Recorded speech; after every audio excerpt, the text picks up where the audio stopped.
លោក Einstein បានបន្សល់មេរៀនជាច្រើនដែលជំរុញបំផុសទៅដល់អ្នកជំនាន់ក្រោយក្នុងការបើកចំហការគិតឲ្យកាន់តែទូលំទូលាយលើសពីនេះបានបន្សល់ទុកនូវទស្សនៈមានតម្លៃដែលអាចជួយផ្លាស់ប្ដូរជីវិតរបស់អ្នកឲ្យកាន់តែប្រសើរផងដែរខាងក្រោមនេះគឺជាមេរៀនអស្ចារ្យទាំង10ដែលអ្នកអាចរៀនសូត្រពីលោក Einstein ទី1មនុស្សមានភាពស្មើគ្នាខ្ញុំនិយាយទៅកាន់មនុស្សគ្រប់គ្នាដូចគ្នាមិនថាអ្នកជាអ្នករើសសម្រាមឬជានាយកសាកលវិទ្យាល័យនោះទេក្នុងសាកលលោកនេះមនុស្សទាំងអស់មានតម្លៃដូចគ្នាតែមួយតាមរយៈការគោរពអ្នកដទៃនោះអ្នកគោរពតម្លៃរបស់ខ្លួនអ្នកទី2គុណតម្លៃមហិមារបស់ក្មេងប្រសិនបើអ្នកចង់ឲ្យក្មេងៗឆ្លាតវៃអ្នកត្រូវអានរឿងនិទានឲ្យច្រើនប្រសិនបើអ្នកចង់ឲ្យក្មេងៗកាន់តែឆ្លាតវៃអានរឿងនិទានឲ្យពួកគេបន្ថែមទៀតការមើលពិភពលោកតាមរយៈកែវភ្នែករបស់ក្មេងៗនោះអ្នកនឹងមើលឃើញនូវភាពភ្ញាក់ផ្អើលជាមិនខានទី3បរាជ័យសំខាន់ខ្លាំងដើម្បីជោគជ័យមនុស្សដែលមិនដែលបង្កើតកំហុសសោះកុំស្រមៃថាបង្កើតអ្វីថ្មីបានឲ្យសោះការរកឃើញដ៏អស្ចារ្យក្នុងពិភពលោកគឺសុទ្ធតែជាលទ្ធផលនៃកំហុសដូចនេះកុំបោះបង់ទី4ការចង់ចេះដឹងគឺជាគុណសោ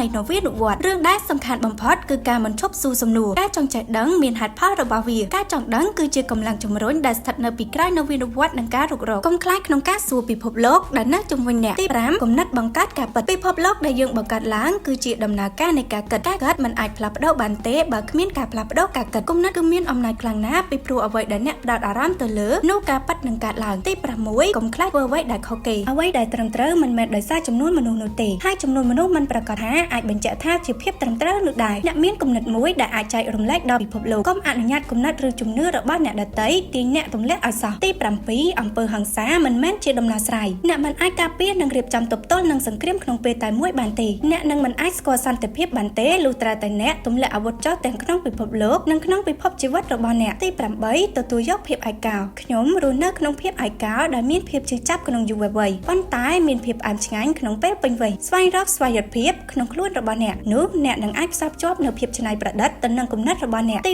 9ទេពកោសល្យគឺជាបញ្ហានៃទស្សនៈមនុស្សម្នាក់សុទ្ធតែមានទេពកោសល្យប៉ុន្តែប្រសិនបើអ្នកវាយតម្លៃសត្វត្រីថាអាចមានសមត្ថភាពឡើងលើដើមឈើនោះអ្នករស់នៅដោយគិតថាគំនិតនោះគឺជាគំនិតឆ្កួតឡប់មនុស្សម្នាក់មានភាពខុសប្លែកគ្នាដែលធ្វើឲ្យអ្នកណាគឺជាអ្នកណាហើយទទួលបានភាពខុសប្លែករបស់អ្នកនោះហើយអ្នកអាចបោះបង់នូវការវាយតម្លៃដែលធ្វើឲ្យពិភពលោកដាច់ដោយឡែកទី10ខ្ញុំរស់នៅទីនេះក្នុងពេលនេះខ្ញុំមិនដែលភ័យព្រួយអំពីអនាគតនោះទេពីព្រោះវាគង់តែនឹងមកដល់អ្វីដែលមនុស្សម្នាក់មានគឺក្នុងបច្ចុប្បន្នភាពគ្មានសន្តិភាពណាដែលជាប់ក្នុងអន្តៈអតីតកាលនិងការព្រួយបារម្ភអំពីអ្វីដែលនឹងមកដល់ក្នុងពេលអនាគតនោះទេសូមចុច like share និង subscribe page channel របស់យើងខ្ញុំដើម្បីទទួលបានខ្លឹមសារអប់រំបន្ថែមទៀត